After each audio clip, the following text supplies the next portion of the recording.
అందరికీ నమస్కారం. శ్రీ శారదాదేవి చరితామృతం 13వ అధ్యాయం. అద్భుత దంపతులు. మాతృదేవి ఉన్నత ఆధ్యాత్మిక అనుభూతులు పొందారు.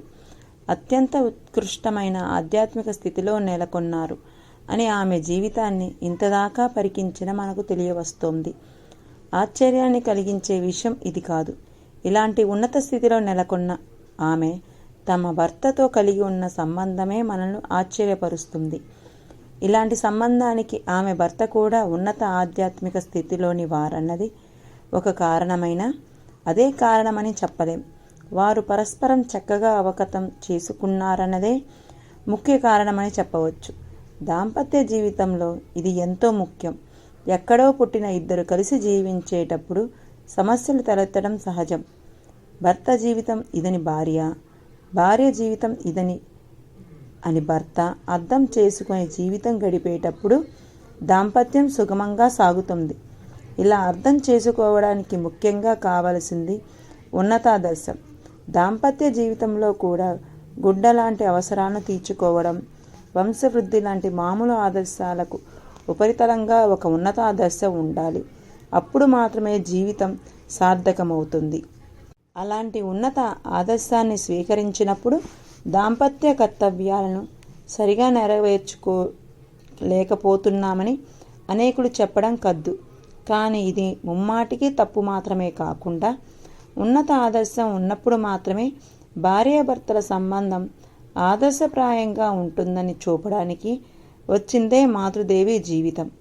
మాతృదేవి గురుదేవులు 75 అడుగుల దూరంలో జీవనం గడుపుతూ 2 నెలల పర్యంతం పరస్పరం కలుసుకోకుండా కూడా ఉన్నారు. అయినా వారిద్దరి మధ్య నెలకొన్న సంబంధం ఎంత అద్భుతమైనది. ఇద్దరు చేగొన్న ఉన్నతాదర్శమే వారిని ఇలా ఉన్నత అనుబంధంతో చేసింది.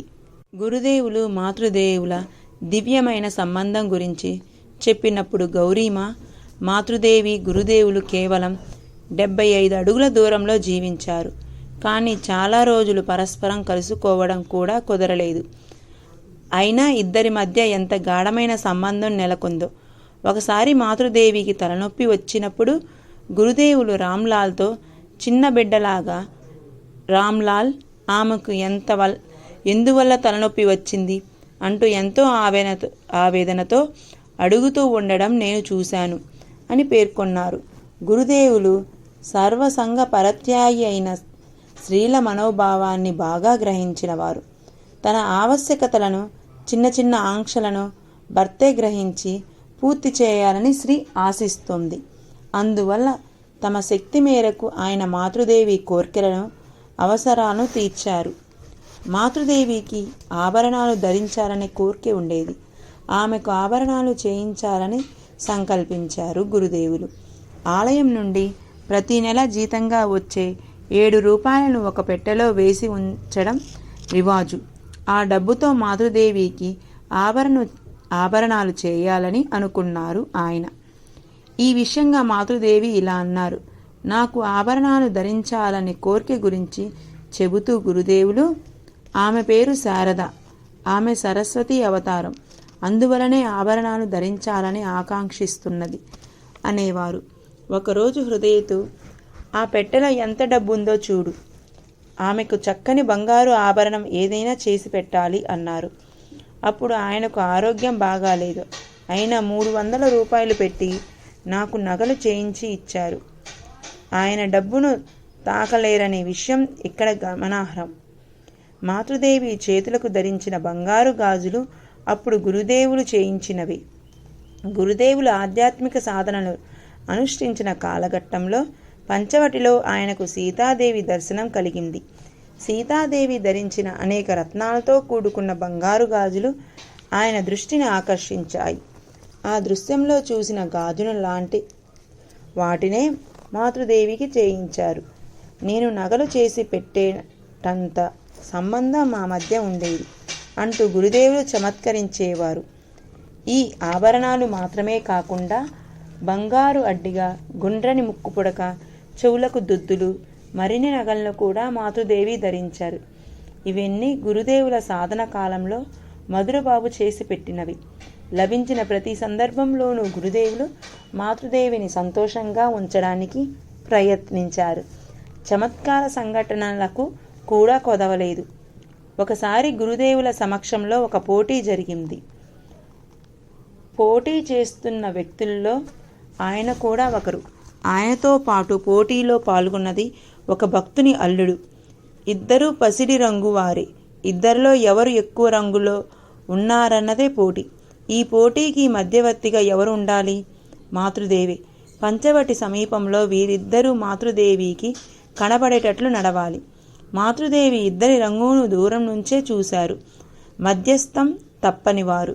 చివరికి ఆ భక్తుని అల్లుడు గురుదేవుల కన్నా కించిత్ ఎక్కువ రంగులో ఉన్నాడని అతడే పోటీల్లో గెలిచినట్లు ప్రకటించారు.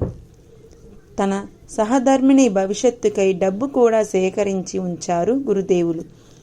డబ్బును తాకజాలని ఆ త్యాగీశ్వరుడు చేసిన ఈ కార్యమే వారికి తమ అర్ధాంగి పట్ల గల అవినాభావ సంబంధాన్ని చెప్పక చెబుతుంది. మాతృదేవి ఇలా అనేవారు. గురుదేవులు త్యాగమనే పదానికి తాత్పర్యంగా నిలిచారు. అయినా నా గురించి బెంగ ఆయనకు ఉండనే ఉంది. ఒకరోజు నాతో నీ ఖర్చులకు ఒక నెలకు ఎంత కావాల్సి వస్తుంది అని అడిగారు. 5-6 రూపాయలు చాలు అన్నాను నేను. తర్వాత సరే రాత్రిళ్ళు ఎన్ని చపాతీలు తింటావు అని అడిగారు. లజ్జతో ముడుచుకుపోయాను. ఈ ప్రశ్నకు ఎలా బదులు చెప్పాలో అంతుబట్టలేదు. కానీ ఆయన మాత్రం ఆ ప్రశ్నను పదే పదే అడిగారు. ఇక గత్యంతరం లేక 5 లేకపోతే 6 అని చెప్పాను.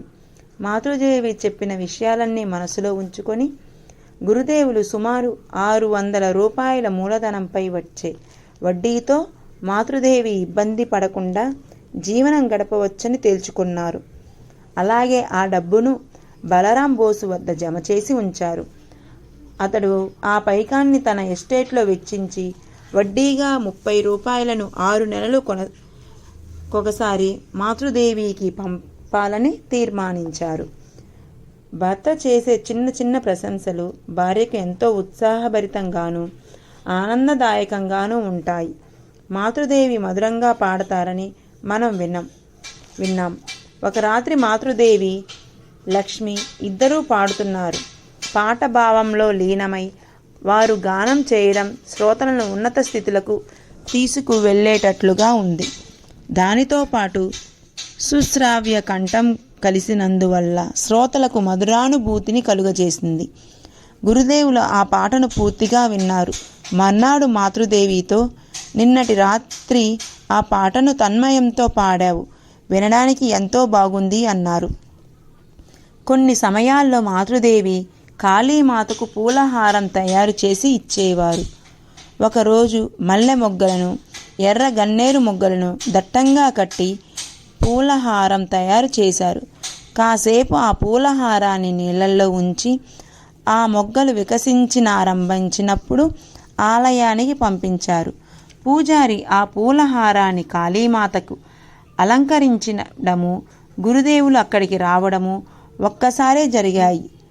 నలుపు చలవరాతి విగ్రహంపై తెలుపు, ఎరుపులతో ఆ పూలహారం ఎంతో అందంగా కనిపించింది. ఆహా, ఏం అద్భుతం, ఎంత ఆకర్షణీయంగా ఉంది అంటూ ప్రశంసించారు గురుదేవులు.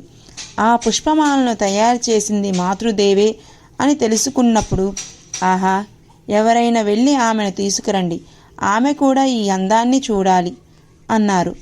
పనిమనిషి బృందంతో మాతృదేవి అక్కడికి వచ్చారు. భక్తులు కొందరు అక్కడే ఉండడం చూసి బృందం వెనక్కి నగ్గి వెనుక వైపుగా వెళ్ళి మెట్లు లేని చోట నుండి పైకి రావడానికి ప్రయత్నించారు. అది గమనించిన గురుదేవులు అటువైపు ఎక్కకు, ఆ జాలరి స్త్రీ ఆ రోజు అటువైపు ఎక్కి జారి కింద పడి మరణించింది, మెట్లు ఎక్కిరా అన్నారు. ఆ మాటలు విని మాతృదేవి వస్తున్నారని తెలుసుకొని భక్తులు ఒదిగి నిలబడ్డారు. మాతృదేవి ముందున్న మెట్ల మీదుగా వచ్చి కాళీమాత కంఠంలో తాము కట్టిన పూలమాల శోభిస్తూ ఉండడం చూసి ఉప్పొంగిపోయారు. నన్ను తుయి అంటూ పిలవమని ఒకరిని వివాహం చేసుకునే భాగ్యం నాకు కలిగింది. ఒక పువ్వును నా మీదకి విసిరి కూడా నన్ను నొప్పించాలని తలంచని ఉత్తములు ఆయన అంటూ మాతృదేవి ప్రశంసించేంతగా గురుదేవులు మాతృదేవి పట్ల వ్యవహరించారు.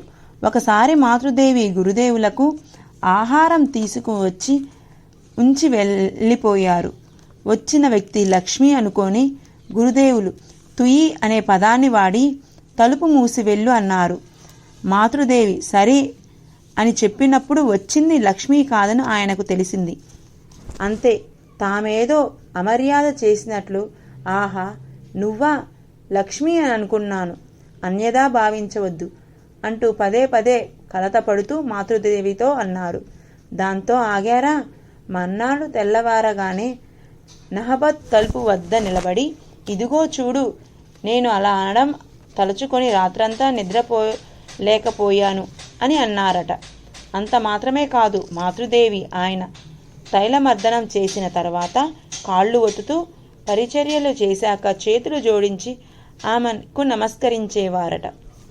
మాతృదేవి మాటలపై ఎంతో విశ్వాసం ఉండేది గురుదేవులకు.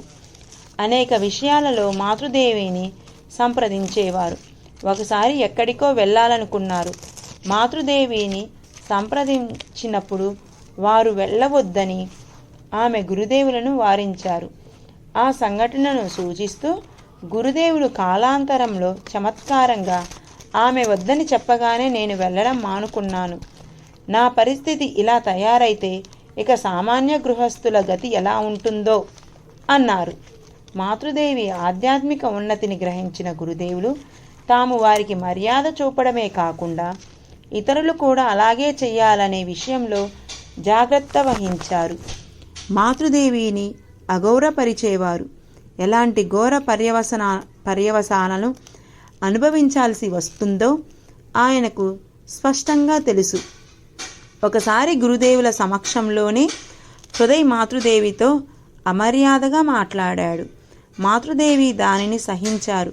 కానీ హృదయ్ చర్యకైన పర్యవసానాన్ని ఎరిగిన వారు కాబట్టి గురుదేవులు ఇదిగో చూడు, నువ్వు నన్ను ఎంతగానో నిందించావు, కానీ ఆమెతో మాత్రం అట్లాడకు. నాలోని శక్తి కోపగించుకున్నా బహుశా నువ్వు బతికి బయటపడవచ్చు, కానీ ఆమెలోని శక్తి బుసకొడితే బ్రహ్మ విష్ణు మహేశ్వరులు దిగి వచ్చిన నిన్ను కాపాడలేరు అంటూ అతనిని హెచ్చరించాను. అద్భుత దంపతులు. తన వల్ల కూడా మాతృదేవి మనస్సు ఏ విధంగానూ బాధపడకుండా గురుదేవులు జాగ్రత్త పడేవారు. కుటుంబ విషయంలోనైనా మరే విషయంలోనైనా సరే తన నిర్ణయం ఇదే అంటూ మాతృదేవి ఖచ్చితంగా చెప్పేశారంటే ఆ నిర్ణయాన్ని ప్రశ్నించడానికో అందుకు భిన్నంగా నడుచుకోవడానికో ఆయన ప్రయత్నించరు. ఆ సమయంలో గురుదేవులను దర్శించుకోవడానికి వచ్చే భక్తులు అనేక పండ్లు తీపి పదార్థాలు తీసుకువచ్చేవారు. మాతృదేవి వాటిలో కొంత గురుదేవులకు ప్రత్యేకంగా తీసి మిగిలిన వాటిని అక్కడికి వచ్చే భక్తులకు, చుట్టుపక్కల ఉండే పిల్లలకు, ఇతరులకు పంచిపెట్టేవారు. దేనిని కూడా మిగులబెట్టరు. ఒకసారి మాతృదేవి ఇలా అందరికీ పంచిపెడుతూ ఉండడం చూసి నా గురుదేవులు ఇలా ఇష్టం వచ్చినట్లు నువ్వు ఖర్చు చేస్తే కుటుంబాన్ని ఎలా నిర్వర్తిస్తావు అని ప్రశ్నించారు. సామాన్యంగా మాతృదేవి తన భావనలను బయటపడనీయరు. కానీ గురుదేవులు ఇలా అడిగేసరికి ఆమె ముఖం వాడిపోయింది. ఆకలితో తన వద్దకు వచ్చే వారికి ఆకలి తీర్చడానికి ఏదైనా పెట్టాలనే తన మాతృత్వ భావనను ఇలా అడ్డుపడుతున్నారేనని ఆమె మనస్సు బాధపడింది. అయినా మారు మాట్లాడక నహబత్తుకు వెళ్ళిపోయారు. మాతృదేవి మనస్థితిని వెంటనే అర్థం చేసుకున్నారు గురుదేవులు. వెంటనే ప్రక్కనే ఉన్న రామ్లాల్ను పిలిచి, ఓ రే రామ్లాల్, నీ పిన్నమ్మ కోపగించుకొని వెళ్ళిపోయింది. పరిగెత్తుకుంటూ వెళ్ళి ఆమెకు సర్ది చెప్పు, లేకపోతే నా అవస్థ అంతే అంటూ మాతృదేవిని అనునయించడానికి రామ్లాల్ను పంపించారు. మాతృదేవి జీవితాన్ని, అవసరాలని గురుదేవులు ఎరిగి ఉన్నట్లే గురుదేవుల ఉన్నత ఆధ్యాత్మిక స్థితులు మాతృదేవికి ఎరుకి. ఒకసారి గురుదేవులు మాతృదేవితో తన పడక గది ఇత్యాదులను శుభ్రం చేయమని చెప్పి కాళికాలయానికి వెళ్ళారు. ఆయన తిరిగి వచ్చేలోపు తన పనిని ముగించాలని మాతృదేవి బాదరాగా పనిచేయసాగారు. కానీ గురుదేవులు సత్వరమే కాళికాలయం నుండి తిరిగి వచ్చేశారు. వచ్చేటప్పుడు మితిమీరి తాగినట్లు కళ్ళు ఎర్రబారి కాళ్ళు తడబడగా తూలుతూ వచ్చారు. వచ్చిన వారు వెనక నుండి హఠాత్తుగా మాతృదేవిని తాకి నెట్టుకుంటూనే, అవును శారదా, నేను ఏమన్నా మద్యం తాగానా అని తడబడే మాటల్లో అడిగారు. గురుదేవులు తనను సమీపించే వరకు మాతృదేవి గమనించలేదు. హఠాత్తుగా ఆయన కంఠస్వరం విని హడలిపోయారు. మరుక్షణం తేరుకొని, మీరెందుకు మద్యం తాగాలి అన్నారు. అందుకు గురుదేవులు, అలా అయితే నేనెందుకు తూలుతున్నాను? మాటలు ఎందుకు తడబడుతున్నాయి? బహుశా కాస్త తాగానేమో అన్నారు. లేదు లేదు, మీరెందుకు మద్యం తాగాలి? శ్రీ కాళీమాత ప్రేమామృతాన్ని కదా మీరు గోళి ఉన్నారు అన్నారు మాతృదేవి. ఈ జవాబు గురుదేవులకు పరమతృప్తినిచ్చింది. తన యథార్థ పరిస్థితిని మాతృదేవి అర్థం చేసుకున్నారని గ్రహించి పరమానందంతో, నిజమే, నువ్వు సరిగ్గా చెప్పావు అన్నారు. మరొకసారి గురుదేవులు భక్తులతో పాటు పానీహాటి అనే ఊళ్ళో జరగనున్న సుప్రసిద్ధమైన మహోత్సవానికి వెళ్ళాలనుకున్నారు. పురుషులు స్త్రీలు కలిసి 3 పడవలలో బయలుదేరడానికి సన్నద్ధులయ్యారు. మాతృదేవి కూడా ఉత్సవంలో పాల్గొనాలనే కోర్కెను ఒక భక్తురాలి ద్వారా గురుదేవులకు తెలియజేశారు. అందుకు గురుదేవులు, ఆమెకు రావాలనిపిస్తే రావచ్చు అని చెప్పారు. ఈ మాటలను ఆ భక్తురాలు మాతృదేవికి చెప్పింది. గురుదేవుల మాటలను ఆలకించిన మాతృదేవి తమ కోర్కెను మార్చుకొని, ఇక్కడ నుండి చాలామంది వెళుతున్నారు, అక్కడ బాగా రద్దీగా ఉంటుంది, ఇంత కోలాహలంలో నేను కూడా వచ్చి ఆ ఉత్సవాన్ని చూడడం కష్టమే, నేను రావడం లేదు అని భక్తురాలతో చెప్పి తాము వెళ్లకుండా ఉండిపోయారు. తక్కిన వారందరూ వెళ్ళి రాత్రికి తిరిగి వచ్చారు.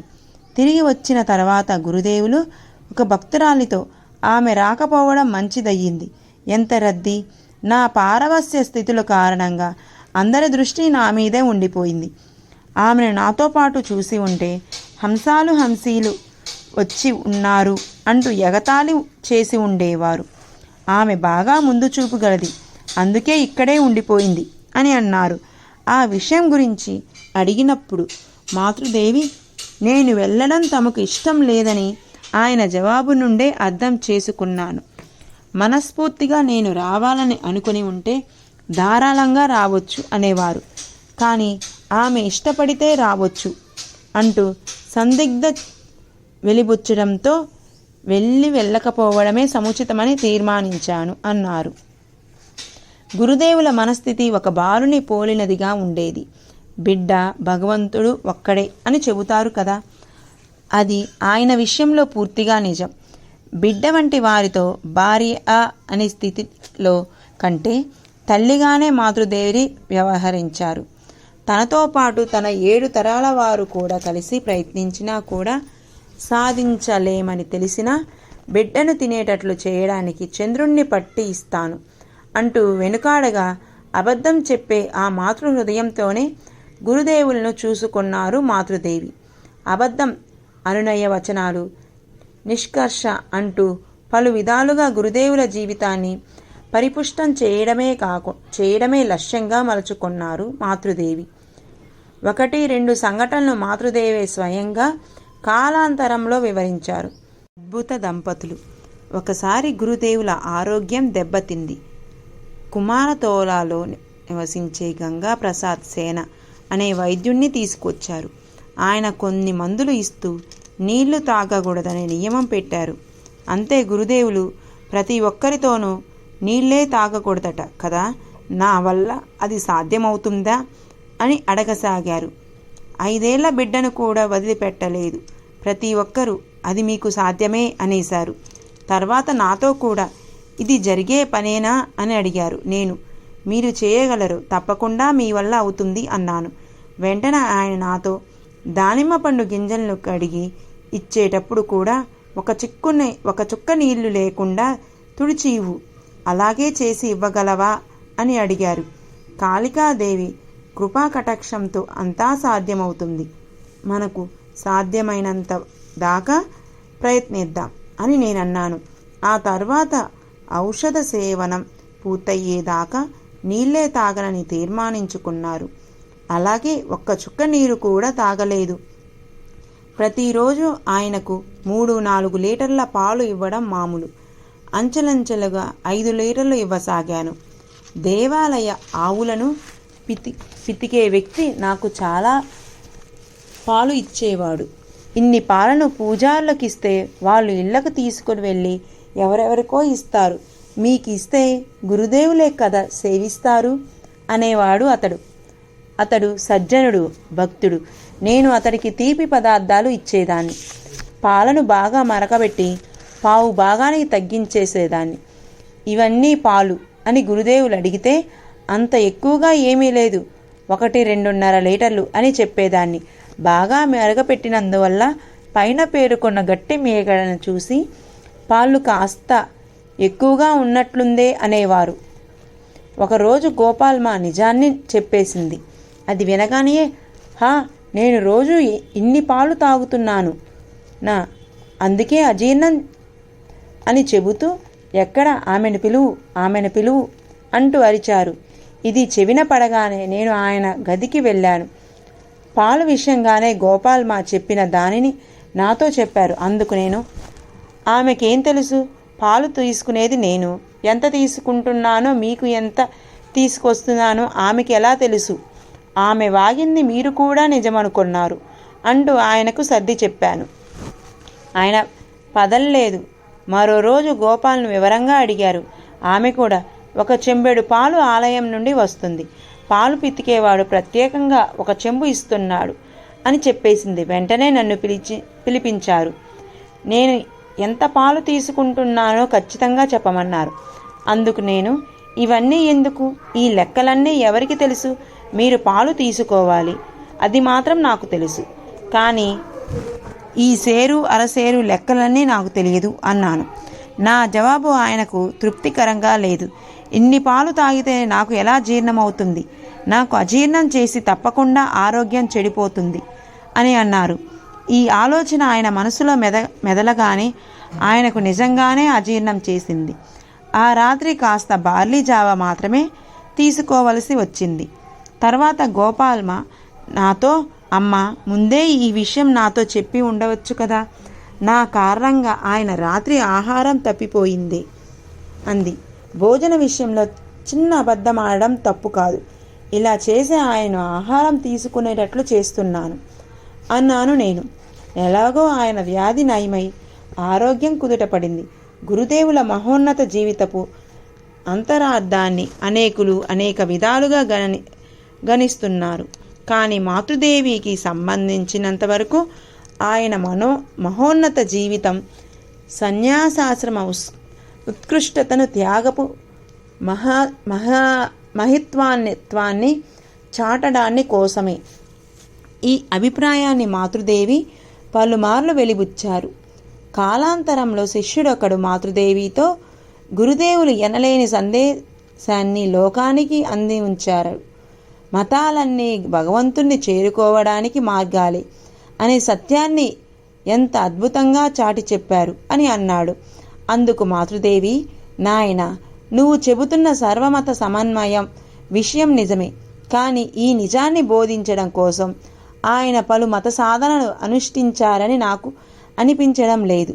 రాత్రింబవళ్ళు ఆయన భగవత్ స్మరణతో లీనమై పారవస్య స్థితులలో నెలకొన్నారు. హిందూ మతపు పలు మార్గాల ద్వారాను, క్రైస్తవ, ఇస్లాం మత మూలంగాను గురుదేవులు ప్రత్యేకత ఆయన సర్వసంగ పరిత్యాగంలోనే ఉందని నాకు అనిపిస్తుంది. ఇలాంటి ఒక సహజ సన్యాసం మరెవరిలోనైనా కనిపిస్తుందా? సన్యాసమే ఆయన ఆభరణం అన్నారు. ఇలాంటి అద్భుత సన్యాసాన్ని తమ జీవితంలోనూ సహజంగా పాటించేవారు మాతృదేవి.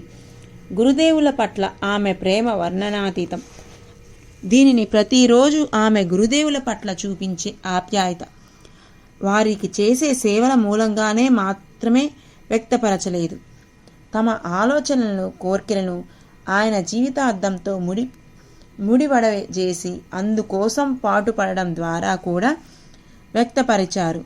ఒక మహాత్ముని అర్ధాంగికి వారి పట్ల తమకున్న ప్రేమను, మర్యాదను వ్యక్తపరచడానికి ఆ మహాత్ముడు ఎంచుకున్న లక్ష్యం నెరవేరడానికి పాటుపడడం తప్ప మరో ఉత్కృష్టమైన మార్గం ఉంటుంది.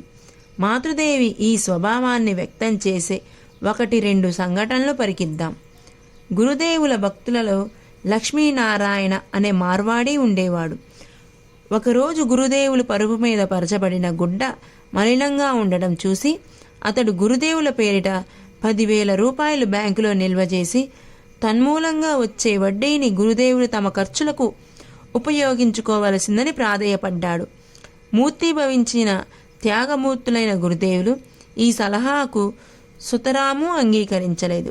పదే ఈ ఏర్పాటు గురించి తన వద్ద ప్రస్తావించవద్దని గట్టిగా చెప్పేశారు. ఆ భక్తుడు వదలకుండా మరీ ప్రాధేయపడ్డాడు. అతడి వేధింపు నుండి తప్పించుకోవడానికి నాకు ఆ డబ్బు అక్కర్లేదు. బహుశా శారద ఇష్టపడితే తీసుకోవచ్చు. ఇందులో ఎలాంటి అభ్యంతరమూ లేదు అని అన్నారు. కానీ మాతృదేవి త్యాగంతో మేళవించిన మనస్సు కూడా ఏ విధంగానూ తీసిపోలేదు. ఆమె ఆ పైకాన్ని తీసుకోవడానికి నిరాకరిస్తూ, నేను తీసుకున్నా అది ఆయన సేవలకే ఉపయోగపడుతుంది కనుక ఆయన తీసుకున్నట్లే కదా అని ఖచ్చితంగా చెప్పేశారు. మాతృదేవి అలా నిరాకరించడంతో గురుదేవులు ఎంతో సంతోషించారు. ఏ విషయం మాట్లాడాలి, ఏ విషయం మాట్లాడకూడదు అనే విచక్షణ జ్ఞానాన్ని కొన్నిసార్లు కోల్పోతుంది గోపాల్మ. ఆమె ఒకసారి మాతృదేవితో ఇలా అన్నది, అమ్మా, నిన్న ఇక్కడికి వచ్చిన మన్మోహన్ తల్లిగారు నాతో గురుదేవులు సర్వస్వము త్యజించిన సన్యాసి కదా, కాని మాతృదేవి దుద్దులు, గాజులు మొదలైన నగలు ధరించి అలంకరించిన దేవిలా ఉన్నారు. ఇది చూడడానికి బాగుందా అని చెప్పింది. మాతృదేవి వెంటనే ఏమీ మాట్లాడక మౌనం వహించారు. మర్నాడు యోగిన్మా మాతృదేవిని చూడ్డానికి నహబత్తుకు వెళ్ళినప్పుడు ఆమె సత్వరమే మారిపోయి ఉంది. చేతులకు ధరించిన 2 గాజులు తప్ప తక్కిన నగలన్నీ మాతృదేవి తీసివేశారు. ఏదో జరిగిందని మాత్రం ఆమె ఊహించుకోగలిగింది. ఆమె ఎంతగానో ప్రాధేయపడిన తర్వాతనే దుద్దులు 1-2 నగలు ధరించారు. కానీ ఆ తరువాత అన్ని నగలను ఏకంగా ఆమె ధరించింది లేదు.